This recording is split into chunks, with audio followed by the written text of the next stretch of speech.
The battle over, the booty collected, the ransoms negotiated. It was time for some situational scriptures, of course, since other religions encouraged the faithful not to murder, steal, kidnap, or mutilate. Modded needed a special dispensation for his ungod. Therefore, let's weave the hadith into the fabric of the Quran to give Allah's recital the context, time, circumstance, and place it otherwise lacks.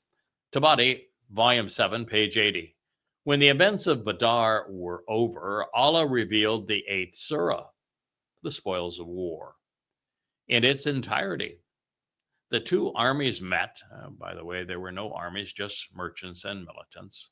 And Allah defeated the Meccans with Muslim swords. Allah is absolutely committed to the annihilation of all humankind. But because Allah is really nothing more than a toxic and venomous snake and doesn't have opposable thumbs, he can't accomplish what he seeks alone. So he deploys Muslims as his slaves to do his bidding and to kill on his behalf. Allah defeated the Kabbalians with Muslim swords. This says 70 of them were killed and 70 of them were taken captive. So much for Arabic numbers. Muslims can't count. They have no capacity to tell the truth either. But they're very good at doing two things. They're either lying to you or they're killing you. Sometimes they can multitask and lie while they're killing you. The previous death toll, of course, was 44 killed and an equal number abducted. The lower number is also in line with Ishaq's meticulously documented total of 50 dead and 43 taken hostage. The inability of Muslims to count was only matched by their illiteracy.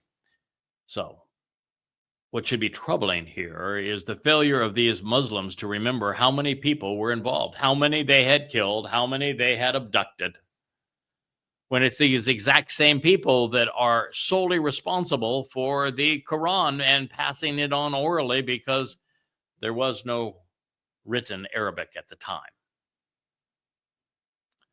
The catalyst for transforming short-term observations to long-term memory is the vividness of the event and how many of our senses are deployed at the time. And since the carnage of Badr was caused by swinging swords and avoiding them, if the facts surrounding this day could not be accurately tallied, there is a 0% chance the inarticulate mumblings of the Quran were retained over the generations.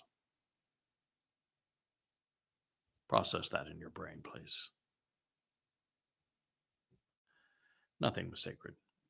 Muhammad was an incestuous annihilator.